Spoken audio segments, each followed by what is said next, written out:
मुख्यमंत्री मनोहर लाल ने की प्री बजट बैठक को लेकर हेल्थ विभाग के साथ किया मंथन। गृह मंत्री अनिल विज भी बैठक में रहे मौजूद।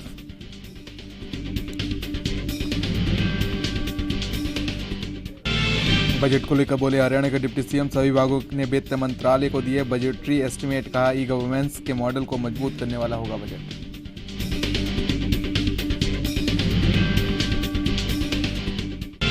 पलवल को केंद्रीय मंत्री कृष्णपाल गुर्जर की बड़ी सौगात। 5 करोड़ 23 लाख की लागत से बने विद्यालय का शिलान्यास। अत्याधुनिक सुविधाओं से लैस होगा नया विद्यालय। और बेटियों के लिए हरियाणा सरकार की अनूठी योजना कारगर साबित हो रही। आपकी बेटी हमारी बेटी योजना को सही सार्थक कर रही मनोहर सरकार।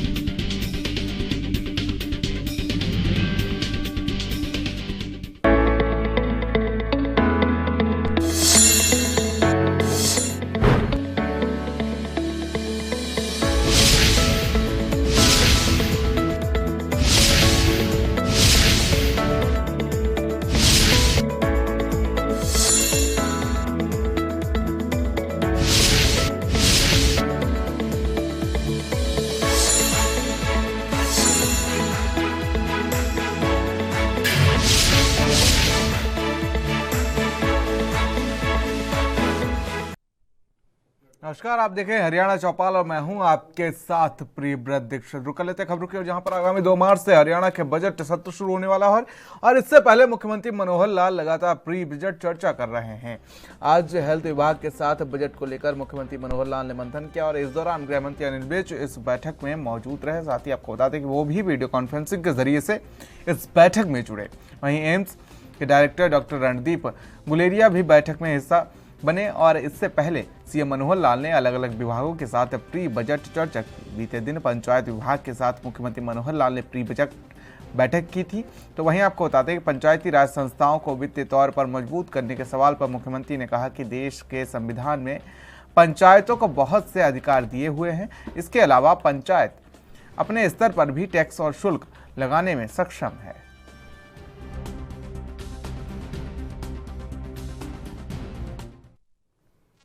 तो वहीं चंडीगढ़ में आज पूर्व मुख्यमंत्री भूपेंद्र हुड्डा ने कांग्रेस विधायक दल की बैठक बुलाई और इस बैठक में आपको बता दें कि आगामी बजट पर मंथन हुआ।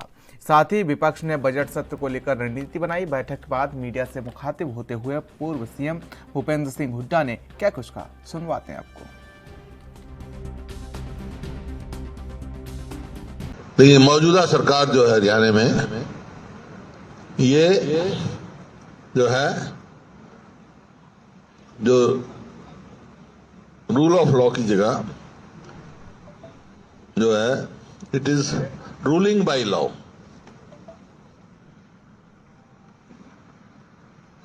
बाय इनेक्टिंग अनलॉफुल लॉ, अपने पॉलिटिकल एंड्स मिलने के लिए अनलॉफुल लॉ बनाने के लिए करते। जैसे जो रिसेंट उसमें जो इन्होंने 15 साल का डोमिसाइल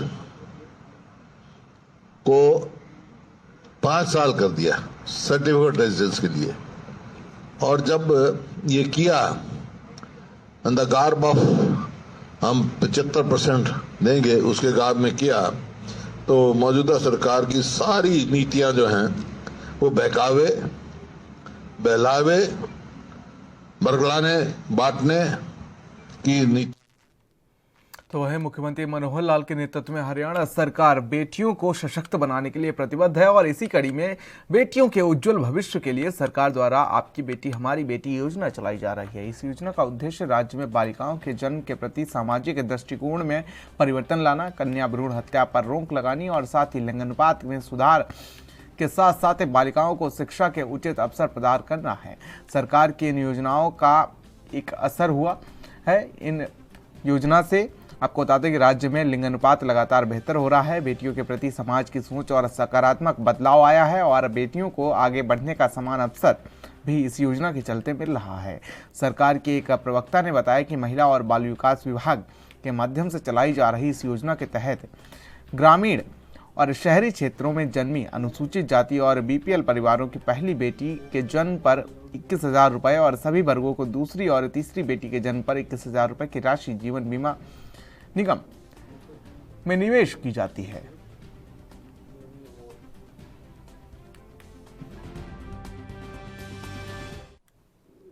तो वहीं हरियाणा के उप मुख्यमंत्री दुष्यंत चौटाला जेजेपी नेता के घर विवाह समारोह में शामिल होने पहुंचे और आपको बता दें कि जहां उन्होंने नवविवाहित जोड़े को शादी की शुभकामनाएं दी। इस दौरान उन्होंने मीडिया से बातचीत में आगामी बजट पर बोलते हुए कहा कि सभी विभागों ने बजटरी एस्टीमेट वित्त मंत्रालय को दे दिए हैं और मुझे उम्मीद है कि यह बजट आम जन के लिए सुविधाजनक और ई गवर्नेंस के मॉडल को मजबूत करने वाला होगा। बरसात से हुए फसल के नुकसान के लिए मुआवजे के सवाल पर उप मुख्यमंत्री ने कहा कि हाल ही में हमारी सरकार ने पिछले 10 साल 10 जिलों में खराब हुई फसल का 562 करोड़ रुपए मुआवजा किसानों को दिया है। 2 जिले का 150 करोड़ अभी आगामी दिनों में बटेगा। इसी के साथ रोजगार के मुद्दे पर उप मुख्यमंत्री दुष्यंत चौटाला ने कहा कि हरियाणा की इंडस्ट्री पॉलिसी के कारण आज बड़ी कंपनियां हरियाणा में निवेश कर रही हैं, जिससे हरियाणा में रोजगार के अवसर उपलब्ध होंगे। ऑलरेडी अलग अलग विभागों ने अपनी ओर से जो उनके बजटरी एस्टीमेट्स हैं उनको फाइनेंस डिपार्टमेंट को दे दिया है और मुझे पूरा विश्वास है कि इस साल का जो बजट होगा वो आम जन को बेहतर सुविधा और कैसे ई गवर्नेंस के मॉडल को और मजबूत किया जाए उसके प्रति महत्व रखेगा। केंद्र के बजट ने भी डिजिटलाइजेशन का लाभ पूरी तौर पे उठाने का काम किया है और प्रदेश का बजट भी इस और एक नया कदम उठाएगा। देखिए, हमने पिछले दिनों 562 करोड़ रुपया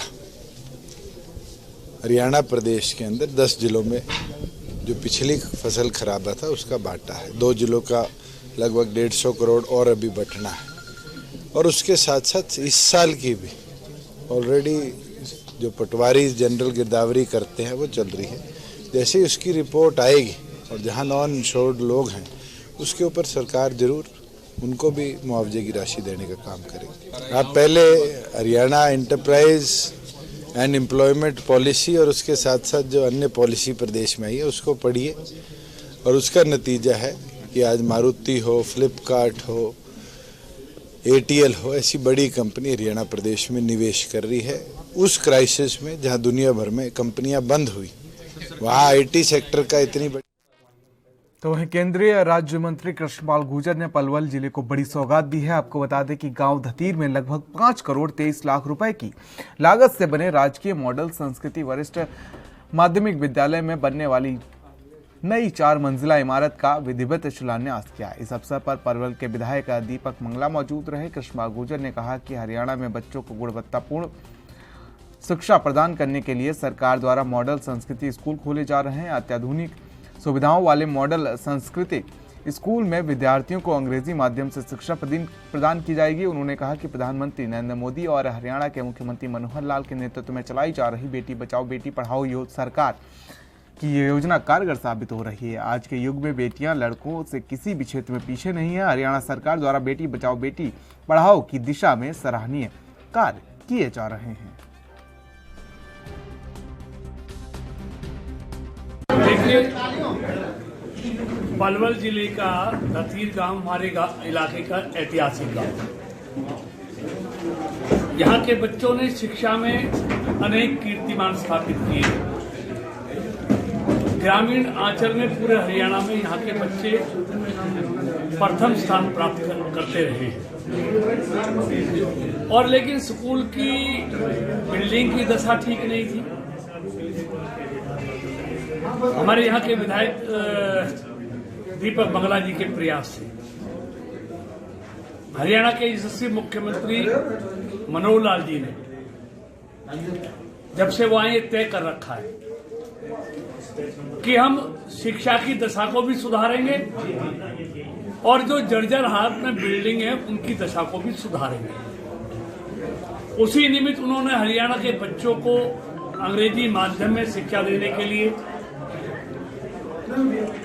मॉडल संस्कृति स्कूलों की स्थापना की, शुरुआत की और साथ में अच्छे अच्छे भवनों का निर्माण कराने की शुरुआत की।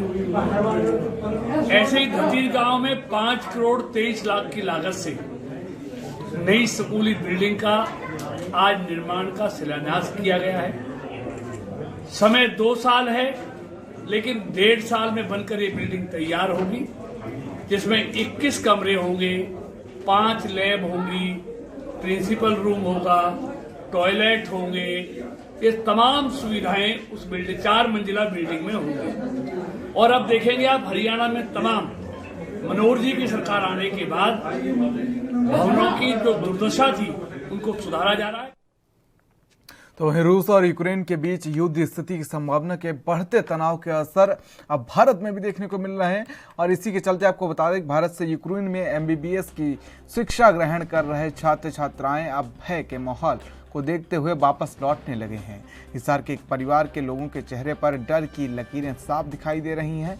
हिसार के उकलाना में रह रहे एक परिवार की बेटी जो यूक्रेन में MBBS की पढ़ाई कर रही है, उसको परिवार के लोगों ने तुरंत प्रभाव से डबल किराया लगाकर वापस बुला लिया है।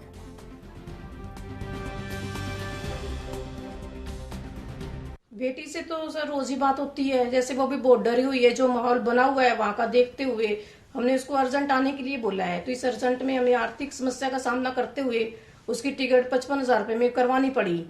जैसे भी कैसे हमने अरेंज किया है, लेकिन बेटी को बुलाना पड़ा। लेकिन ये किराया जो गवर्नमेंट ने डबल किया है उसका हमें बहुत ज्यादा समस्या का सामना करना पड़ा है। गवर्नमेंट से ये अपील है कि इसको जायज करे। इस नाजुक समस्या के सम टाइम में जो उन्होंने किराया बढ़ाए पब्लिक के लिए बहुत ही ज्यादा गलत है। तो उन्हें हमारा साथ देना चाहिए था कि चलो कम करके भी जो भी बच्चे फंसे हुए उनको लेके आए वापिस। अदरवाइज उन्होंने किराया ही डबल कर दिया।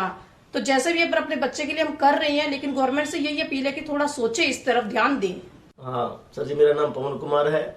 मेरी गुड़िया का नाम दीक्षा गोयल है, जो यूक्रेन में MBBS की पढ़ाई कर रही है।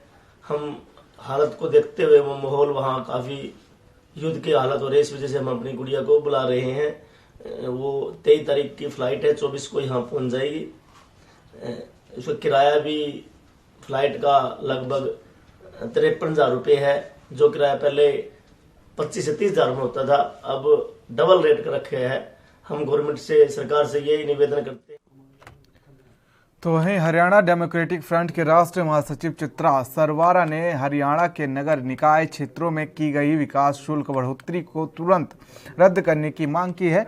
HDF नेत्री ने कहा कि ये विकास शुल्क नहीं बल्कि लोगों की जेब पर सरकार डाका डाल रही है। हरियाणा सरकार की ओर से जारी विकास शुल्क जनता के सबसे बड़ा धोखा है। कोरोना के चलते आर्थिक तंगी का शिकार जनता के लिए विकास शुल्क उनकी जिंदगी मुश्किल करने वाले लूट शुल्क है। चित्रा ने कहा कि हरियाणा सरकार के शहरी स्थानीय निकाय विभाग द्वारा विकास शुल्क वृद्धि के फैसले के शुल्क दरों में 10 गुना तक बढ़ोतरी होगी, जिसका सीधा दुष्प्रभाव आम जनता की जेब पर और भविष्य पर पड़ेगा। भाजपा सरकार में जब से ये सरकार आई है देश में और प्रदेश में, हम सब ने देखा है कि रोटी महंगी हो चुकी थी, कपड़ा महंगा हो चुका था, और बहुत दुख की बात है कि मकान भी महंगे हो चुके हैं। हरियाणा सरकार ने जो अभी अनाउंस करा है, जो हमारे डेवलपमेंट चार्जेस है, विकास शुल्क है, उसके अंदर लगभग 10 गुना जो है मौजूदा शुल्क के ऊपर हाउस में टैक्सेस दे दिए गए हैं। किसी भी तरह की सर्टिफिकेशन लेने के लिए आम रिहायश, एक आम नागरिक अगर जाएगा तो उसको आज 10 गुना टैक्सेस देने पड़ेंगे, और ये बहुत दुख की बात है। ये साफ दर्शाता है कि सरकार किसी भी तरह से असलियत के टच में नहीं है। और ये टैक्स उस टाइम लागू करा जा रहा है जब 2 साल से हर व्यक्ति, हर परिवार, हर आदमी और हर आमदन जो है कोरोना के संकट से जूझी है। आज सबको पता है कि किसी की जेब में पैसा नहीं बचा है। सरकार को अगर सच में उनकी जनता के तरफ उनकी नीयत साफ होती तो इस टैक्स को वो बढ़ाते तो कतई नहीं। इसे बहुत ही नॉमिनल जो है चार्जेस के ऊपर बड़े सिंपल सरल तरीके से लागू करते, ताकि लोगों की कंप्लायंस नेचुरली बढ़ जाए।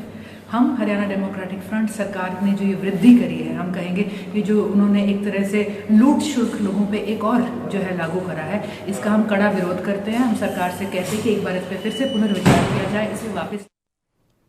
तो वहीं हरियाणा के तोशाम में बसों की कमी की समस्या को लेकर आलमपुर गांव के छात्रों ने रोड जाम किया। छात्रों ने बताया कि सरकार बसों की कमी के चलते छात्र परेशान हैं।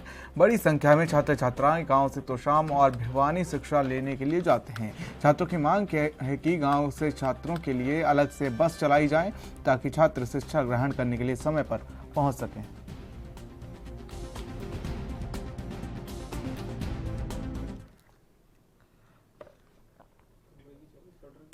तो खबर हरियाणा के पलवल से है, जहां आपको बता दें कि पलवल में एसडी कॉलेज में छात्रों ने कोच नियुक्ति की मांग को लेकर विरोध प्रदर्शन किया। इस दौरान व्यवस्था को संभालने के लिए पुलिस टीम भी तैनात रही। तो वहीं कॉलेज कैंपस में प्रदर्शन के लिए आए छात्रों को आई कार्ड भी चेक किए गए और छात्र कोच नियुक्ति की मांग पर अड़े रहे। हालांकि छात्र मांग कर रहे थे कि गौर करते हुए कॉलेज प्रबंधन ने जल्द कोच नियुक्ति करने की बात कही हुई।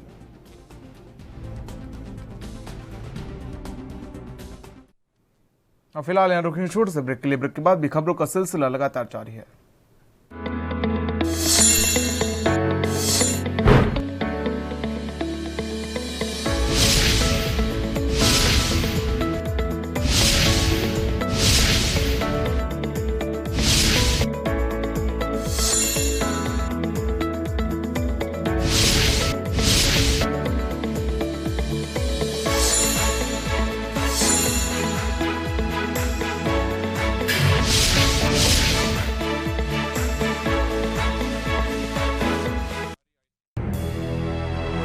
लखनऊ से लेकर चंडीगढ़ तक, मुंबई से लेकर रायपुर तक, क्या है राजनीति की हलचल, क्या है समाज का मिजाज। राजधानी लाइव, हमारी नजर, आपका फैसला, हर रोज सुबह 8 बजे सिर्फ ANP न्यूज पर। दिस प्रोग्राम इज को-स्पॉन्सर्ड बाय सच्ची सहेली, महिलाओं के लिए सबसे भरोसेमंद औषधि एवं टॉनिक। रूप मंत्रा आयुर्वेदिक फेस वॉश, ये कोई कॉस्मेटिक नहीं, आयुर्वेदिक औषधि है। पेट सफा पहली रात से ही असर दिखाता है और इसकी आदत भी नहीं पड़ती। पेट सफा हर रोग दफा।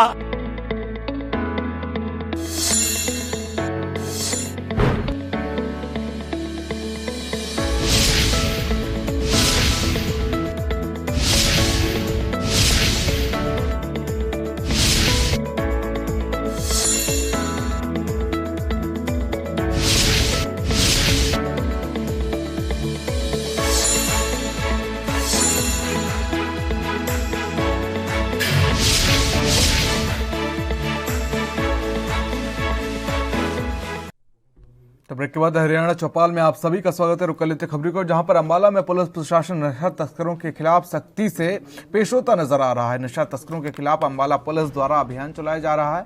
इस पूरे अभियान के विषय में एसपी जशनदीप सिंह रंधावा ने संपूर्ण जानकारी दी। एसपी जशनदीप सिंह रंधावा ने जानकारी देते हुए बताया कि अंबाला पुलिस द्वारा एक NDPS और नशा तस्करी के खिलाफ अभियान चलाया जा रहा है, जिसके अंतर्गत उन्हें काफ़ी अच्छी सफलता हासिल हुई है। उन्होंने बताया कि पिछले 1.5 महीने में लगभग उन्होंने 20 मुकदमे दर्ज किए हैं। साथ ही उन्होंने बताया कि 2022 में 20 दिनों में लगभग 9 मामले NDPS एक्ट के तहत दर्ज किए गए हैं। वहीं 13 आरोपियों को जेल पहुंचाया गया है। अंबाला पुलिस द्वारा एक NDPS और नशा तस्करी के खिलाफ खास अभियान चलाया गया है, जिसके अंतर्गत हमारे को अच्छी सफलता हासिल हुई है। पिछले लगभग 1.5 महीने के अंदर हमने लगभग 20 मुकदमे दर्ज किए हैं और ख़ास तौर पे जो 2022 की फरवरी के अंदर पिछले 20 दिनों के अंदर हमने 9 मामले NDPS एक्ट के अंदर दर्ज करके और 13 आरोपियों को हमने जेल में पहुंचाया। इसमें मुख्य रूप में 2 हमारी मेजर रिकवरीज रही हैं। इसमें CIA नारायणगढ़ द्वारा 19 फरवरी 2022 को आरोपी अंकित कुमार उर्फ बोगली निवासी गांव उगाड़ा थाना बराड़ा और रमेश्वर उर्फ विक्की निवासी बुहाना थाना बबैन जिला कुरुक्षेत्र को अरेस्ट करके और 120 किलोग्राम डोडा चूरा पोस्ट इनसे रिकवर की गई थी, जो कि एक कमर्शियल क्वांटिटी के अंदर आती है। इसी तरीके से 20 फरवरी 2022 को CIA 1 अंबाला द्वारा 3 आरोपियों को, जिनमें राहुल उर्फ लल्लू, रोहित निवासी डेहा कॉलोनी और महिला सिमरन को 300 ग्राम हेरोइन के साथ गिरफ्तार किया गया। इसमें जो 300 ग्राम हेरोइन है, ये भी कमर्शियल क्वांटिटी के अंदर आती है। इसमें तो अब बात रेवाड़ी के पूर्ण नगर की है, जहां पर आपको बता दें कि आवारा पशुओं की बढ़ती संख्या लोगों के लिए सिरदर्द बनी हुई है। तो वहीं आपको बता दें कि आवारा पशुओं की लड़ाई में 1.5 वर्षीय मासूम और उसकी दादी गंभीर रूप से घायल हो गईं, जिन्हें रेवाड़ी के निजी अस्पताल में भर्ती करवाया गया है और उपचार के बाद उन्हें छुट्टी दे दी गई है। पूरी घटना वहां लगे सीसीटीवी कैमरे में कैद हो गई। आपको बता दें कि अभी भी घटना स्थल पर आसपास लोगों में दहशत का माहौल बना हुआ है। पीड़ित परिवार ने नगर परिषद के आला अधिकारियों से इन आवारा पशुओं से निजात दिलवाने की गुहार लगाई है ताकि दोबारा ऐसा हादसा ना हो। नगर परिषद कार्यकारी अधिकारी की माने तो अभी तक 576 आवारा पशुओं को पकड़कर गौशाला भेजा जा चुका है। बच्ची को ऐसे सांड गेट तोड़ के लग गई बच्चों के। मैं आया तो देखा वहाँ हॉस्पिटल थे, जब तक मेरे पड़ोसियों ने जब तक हॉस्पिटल पहुँचा दिए। चिंतामणि जी ने और खजीरन के बच्चों ने वहाँ चिंतामणि खुद थी वहाँ पे हॉस्पिटल में, और मैं गया देखा तो बच्चे को स्टिच के लिए तैयारी कर रहे थे डॉक्टर साहब पुष्पांजलि हॉस्पिटल में, और उनको कम से कम 15 टाँके आए हैं बच्ची को, तो उनको 6 टाँके आए हैं मिसिज को। पहले भी ऐसा कोई पहले तो सांड तो घूमते रहते हैं, अब सब्जी लेने जाते हैं तो गाय भागते इनके पीछे, अब यहाँ तो निकलना ही।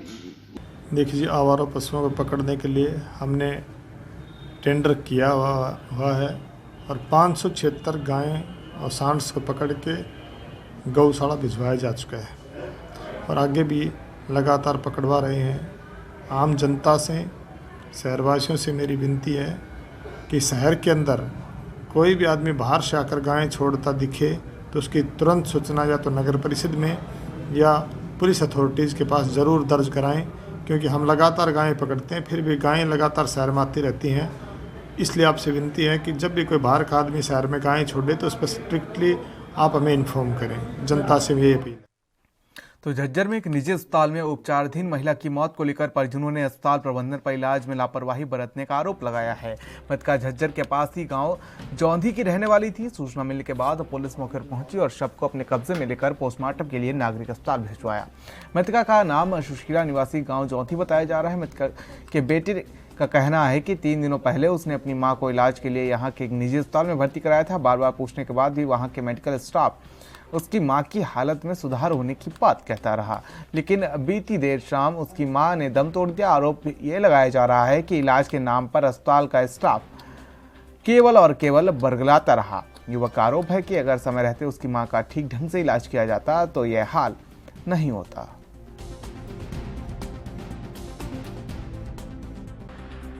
मेरी मदर एडमिट थी AAA हॉस्पिटल में, 4 दिन से एडमिट थी और लगातार डॉक्टर ट्रीटमेंट कर रहे थे और कह रहे थे हालत में सुधार आ रहा, लगातार आ रहा है। और लेकिन लास्ट में जब उनकी सिचुएशन बिल्कुल ख़राब हो गई, दम तोड़ने वाली थी, तब हमें बताया गया कि इसको तुम बाहर ले जाओ, अब ये ठीक नहीं हो सकती। और समय रहते हमें कोई जानकारी नहीं दी गई, और दी गई तो वो गलत दी गई कि उसको पूरा आराम हो रहा है और उसकी हालत में सुधार आ रहा है, जबकि उसे दर्द और तकलीफें बढ़ती जा रही थी, जिसके कारण उन्होंने कल शाम को दम तोड़ दिया।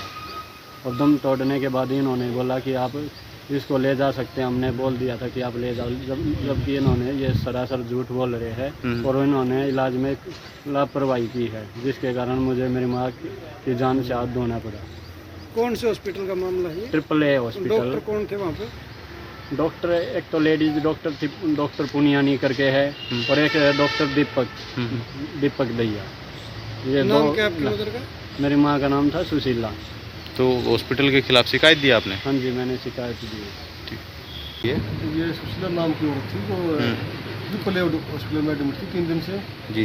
कल रात को दौरान इलाज का देहांत हो गया, तो पोस्टमार्टम बोर्ड द्वारा करवा कर परिजनों ने आरोप लगाया कि इलाज के दौरान लापरवाही की है डॉक्टर।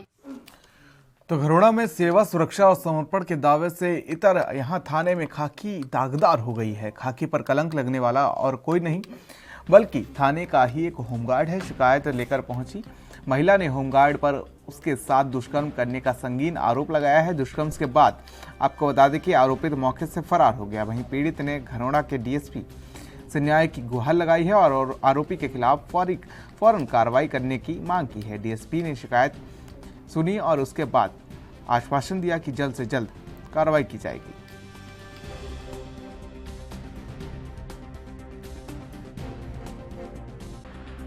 खालसा की शिकायत प्राप्त हुई है। गुलाब ने भी उसके साथ कोई गलत काम किया है जिस मामले में FIR दर्ज कर दी गई है और जांच की जा रही है। थाना परिसर के अंदर नहीं, उसको बाहर वो मिला था और उसको बाहर कहीं पीछे के रास्ते किसी उसमें लेके गया कंटर कमरे में जी, तो उसकी जांच की जा रही है। तो गुलाब कौन है सर? ये गुलाब होमगार्ड में एक हमारा जवान है जो होमगार्ड में नौकरी करता है। तो गिरफ्तारी होगी सर? नहीं, अभी गिरफ्तारी नहीं हुई है, इसका मेडिकल करवाया जाए। तो वहीं सोनीपत पुलिस और एसटीएफ ने संयुक्त रूप से बड़ी सफलता हासिल की है। पेपर सॉल्वर गैंग के मुख्य आरोपी को एसटीएफ ने गिरफ्तार कर लिया है। गिरफ्तार आरोपी सोनीपत के गांव पिपली का रहने वाला है। आरोपी सीबीआई में कार्यरत था और दिल्ली मुख्यालय में लोअर डिवीजन क्लर्क पद पर था। आरोपी को सीबीआई की टीम ने इस मामले में पहले भी गिरफ्तार कर चुकी है, तो वहीं और अब वह जमानत पर आया होता। उसे अब एसटीएफ ने गिरफ्तार किया है। आरोपी को रिमांड पर लेकर पूछताछ की जाएगी। तो वहीं दूसरे मामले में एसटीएफ पुलिस द्वारा 5,000 के 2 बदमाशों को भी गिरफ्तार किया गया है।